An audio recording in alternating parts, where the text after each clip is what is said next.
Hello नमस्कार, welcome to inculcate learning.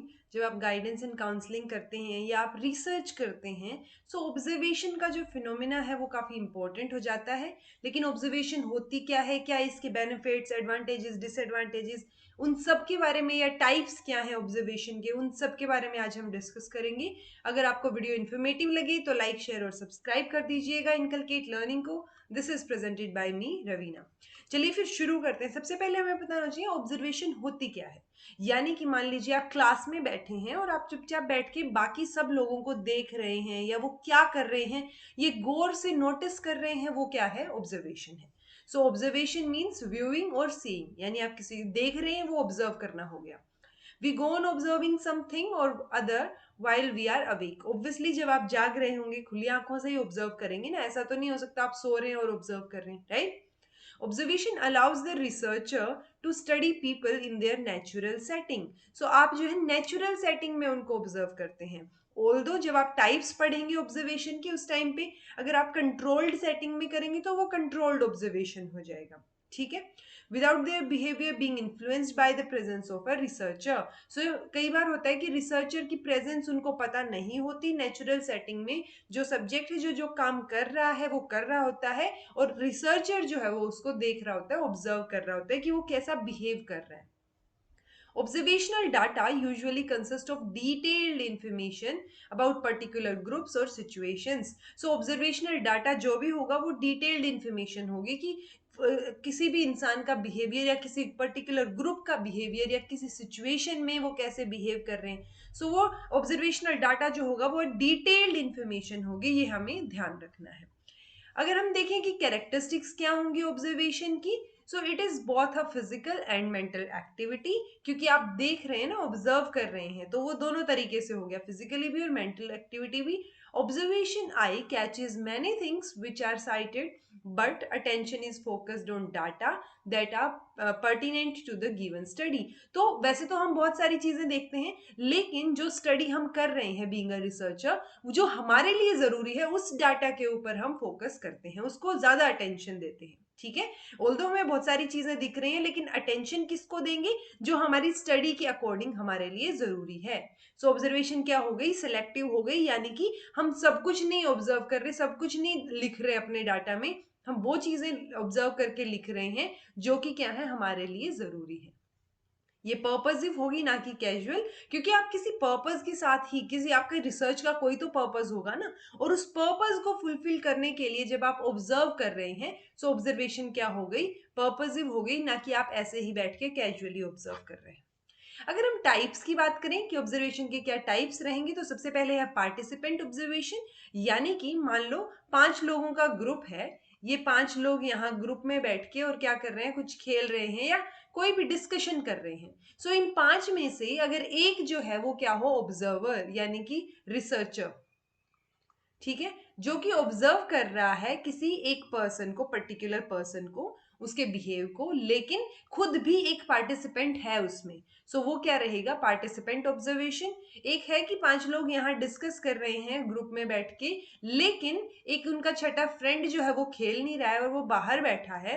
तो ये जो रिसर्चर, ये अगर रिसर्चर है जो कि इन 5 को या किसी भी पर्टिकुलर एक को ऑब्जर्व कर रहा है, सो वो क्या हो जाएगा, नॉन पार्टिसिपेंट ऑब्जर्वेशन। क्योंकि उस टाइम पे आप पार्टिसिपेंट नहीं, आप ऑब्जर्व तो कर रहे हैं, लेकिन आप उस गेम में या उस एक्टिविटी में पार्टिसिपेट नहीं कर रहे हैं, ठीक है। सो वो क्या हो गया, नॉन पार्टिसिपेंट ऑब्जर्वेशन। एक होगा डायरेक्ट ऑब्जर्वेशन। अब मान लो ये इंसान कोई भी बाहर का या अंदर ग्रुप में बैठ के भी ऑब्जर्व कर रहा है, जो सामने है वो देख रहा है, ठीक है। सो उसकी आंखों के सामने हो रहा है ना जो भी हो रहा है, सो वो क्या हुई, डायरेक्ट ऑब्जर्वेशन। लेकिन इनडायरेक्ट क्या होगा कि आप किसी के डाटा, जो पहले से प्रोवाइडेड डाटा है उसके ऊपर यकीन कर रहे हैं, सो वो क्या रहेगी, हमारी इनडायरेक्ट ऑब्जर्वेशन रहेगी।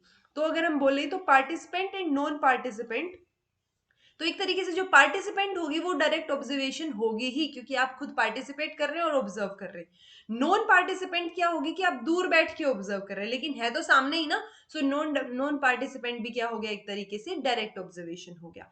इनडायरेक्ट में क्या होगा कि आप किसी और डाटा पे रिलाई कर रहे हैं, आपके सामने जो चीजें हो रही हैं वो तो डायरेक्ट रहेगी, उसके अलावा जो ऑब्जर्वेशन रही वो इनडायरेक्ट रहेगी। एक होगी कंट्रोल्ड ऑब्जर्वेशन और अनकंट्रोल्ड। कंट्रोल्ड में क्या होगा कि कोई भी बिहेव जो है, मान लीजिए कोई एक्टिविटी करनी है, आपने कुछ रूल सेट कर दिए यहाँ पे कि कैसे जो है वो बिहेव कर सकते हैं। जो ग्रुप में यहाँ लोग बैठे हैं, मान लो ये मैंने यहाँ पे कुछ एक जो है पार्टिसिपेंट्स बिठा दिए।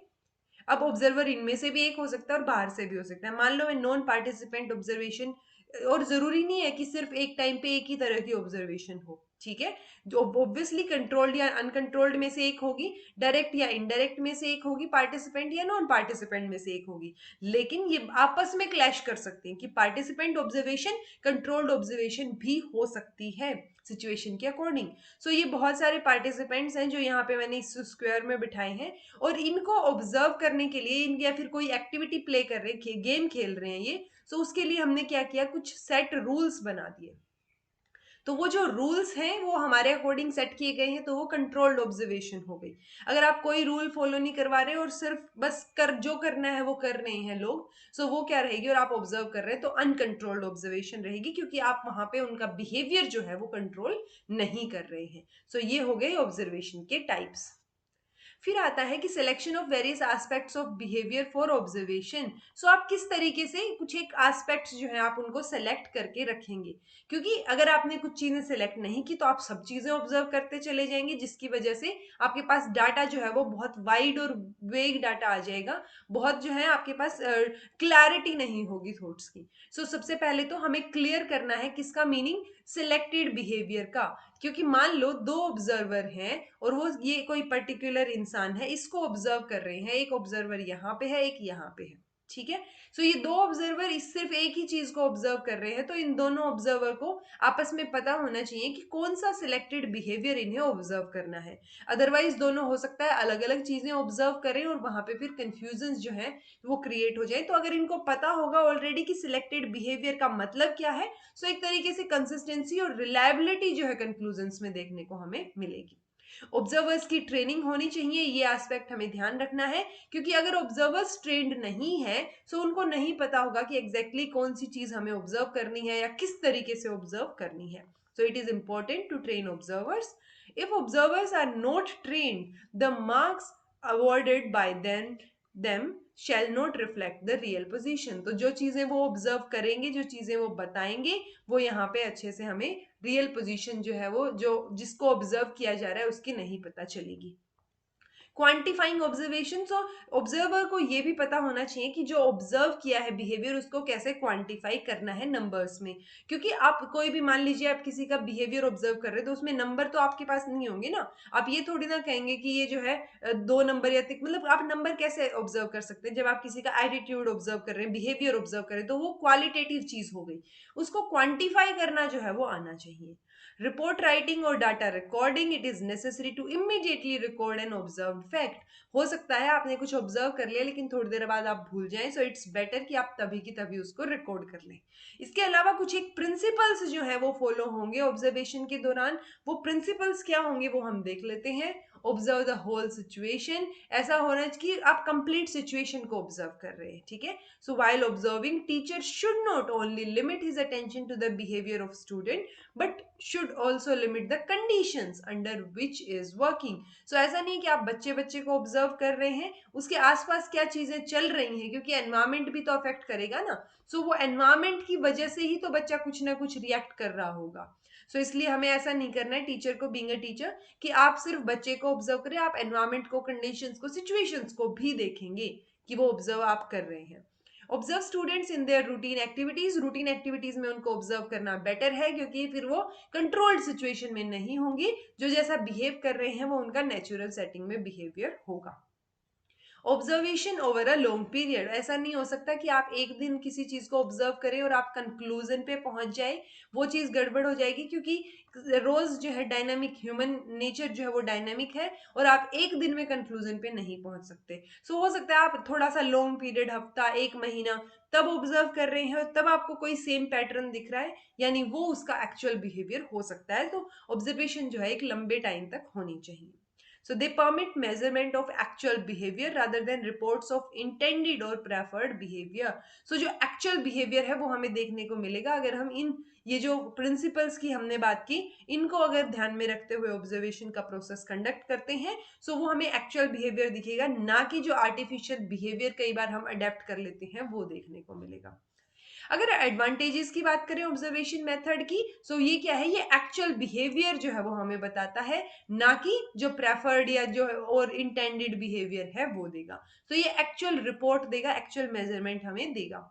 There is no reporting bias and potential bias caused by the interviewer or interviewing process is eliminated or reduced। क्योंकि हम ऑब्जर्व कर रहे हैं, जो जैसा इंसान है वैसी चीजें ऑब्जर्व कर रहे हैं, तो यहाँ बायसनेस का कोई फर्क ज्यादा आएगा नहीं। क्योंकि जब आप इंटरव्यू करते हैं हो सकता है कि आप इंटरव्यूअर को जो है, इंटरव्यूअर या इंटरव्यूई का जो बिहेवियर है उसकी वजह से एक बायसनेस आ जाए। क्योंकि आप अगर इंटरव्यू ले रहे हैं तो सामने वाला अगर आपकी थिंकिंग से मैच करता होगा तो ही आपको अच्छा लगेगा, राइट। तो वहां पे एक बायसनेस आ जाती है, रिपोर्टिंग बायसनेस, जो कि ऑब्जर्वेशन के दौरान नहीं होगी। Certain types of data can be collected only by observation. कुछ एक डाटा होते हैं जो सिर्फ ऑब्जर्वेशन से आप क्या कर सकते हैं, कलेक्ट कर सकते हैं, जो आपको ऐसे मार्क्स में या बाकी चीजों में देखने को नहीं मिलेगा। If the observe phenomena occurs frequently और is of short duration, observational methods may be cheaper और faster than survey methods. So अगर ये आप टाइम टू टाइम कर रहे हैं और थोड़े थोड़े टाइम के लिए कर रहे हैं, तो सर्वे मेथड से ये आपको थोड़ा सा इकोनॉमिकली बेनिफिशियल रहेगा और सस्ता पड़ेगा, ठीक है।